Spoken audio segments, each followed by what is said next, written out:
Broken Blueprint by Vance Ferret, narrated by Samuel Nathan. Part 2A. Purchasing the Nelson Farm. Introduction. Part 1 told us how early schools led to the formation of the Battle Creek College and later the establishment of Emmanuel Missionary College. But when Part 1 ended, two events began almost simultaneously. In the spring of 1904, Sutherland and Megan left Emmanuel Missionary College, for they had been counseled by Ellen White to start a new school in the southern states. Just 1 year later, in the spring of 1905, another educational project began in Southern Carolina. Here in Part 2, we will follow Sutherland and Megan as they journey south in order to locate a suitable site for the new school.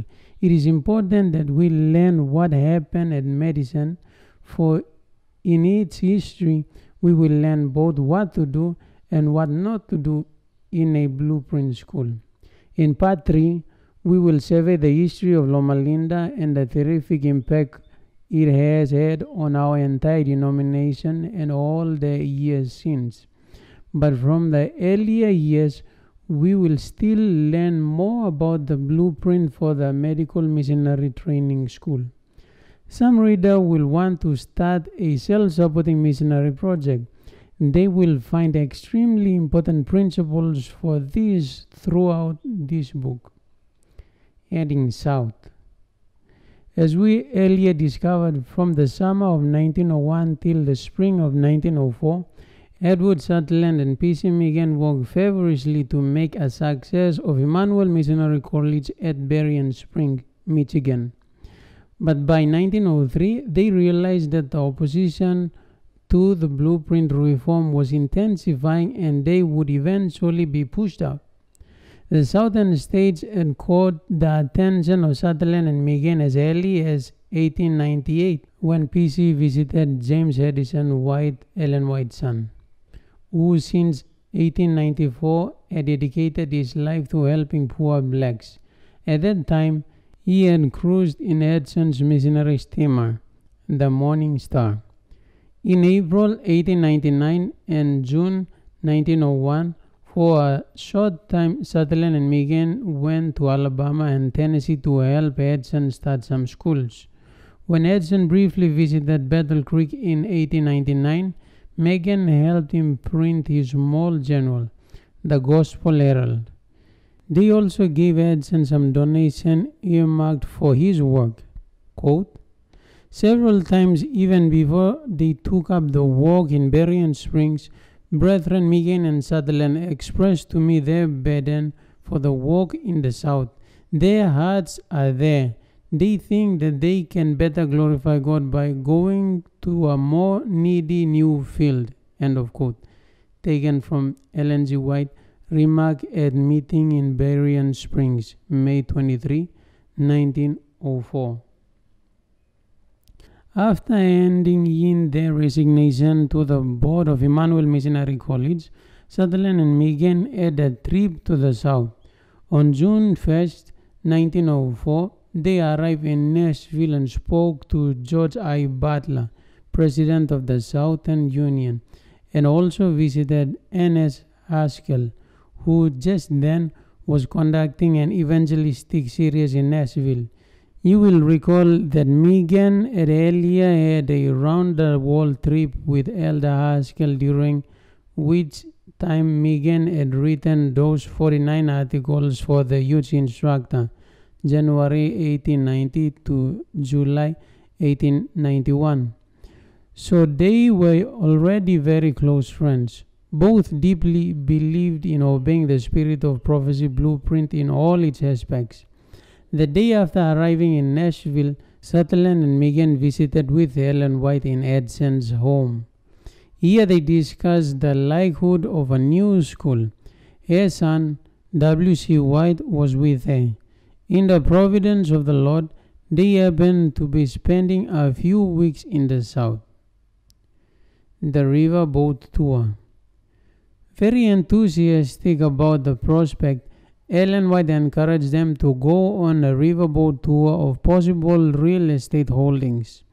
On Thursday morning, June 9, with Hudson and the helm, the Morning Star headed up the Cumberland River. Then suddenly the ship broke down and was forced to dock at Edgefield Junction, landing for repair, not far from a tiny place on the road called Madison. Since they had time on their hands, W.O. Palmer, one of Hudson's helpers, took Ellen White to a nearby Nelson farm, which Hudson had earlier learned about, priced at $12,000. It had 114 acres. But as they looked about the farm, they saw that it needed repairs, and although the lower fields were quite fertile, some of the higher ground had been eroded of its topsoil. The farm was 15 miles from Nashville. The next day, she told Sutherland and Megan that this was the place they should purchase. Frankly, somewhat shocked by an announcement, they hesitated to purchase such an expensive property. Quote, Sutherland and Megan intended to locate the schools in the mountains of eastern Tennessee or in the western section of the Carolinas. End of quote. This is taken from Light Bearers to the Remnant, page 245. So the Morning Star headed up the river, and the two men spent 2 days looking for various farms, but without success. Finally, they decided that Ellen White knew what was best. Later years would prove it to be an outstanding choice. Purchase of the property. Upon returning to Edgefield Junction, Ellen White spoke to the owners of the Nelson farm, an elderly couple named Ferguson. But after initially agreeing on the sale, when Megan spoke to her afterwards, Mrs. Ferguson tried to back out, demanding more money. Quote, I never went through more of a siege in my life. She now wants about $13,000 for the place. This, of course, is much more money than we had thought we would possibly pay, and yet, on the whole, I think the place is better than any other place at that money. End of quote. Taken from a letter from Megan to Ellen White, June 19, 1904. Meanwhile, Sutherland had gone to Berrien Springs to get his aunt, Mrs. Drillard, to pay for it, but upon hearing about it, Drillard hesitated and said no, but then she decided to return with him and look at the place. Arriving there, she liked it. On June 22, an agreement was drawn up for the purchase price of $12,723, with a $5,000 down to be paid within 10 days. The final papers were signed the following day. Ellen White then promised Nellie R. Drillard, 1844 to 1938, that if she would help the boys with the project, that God would give her a long life. And he did. Quote, said Mrs. White to Mother D that day, Nell, you think you are just about old enough to retire? If you will come and cast your lot with this work, if you will look after these boys and guide them in what the Lord wants them to do, then the Lord will renew your youth, and you will do more in the future than you have ever done in the past. End of quote. Taken from A.W. Spading, Christ's Last Legion, page 169. She joined as a founder of the school and continued to support it until her death at the age of 94.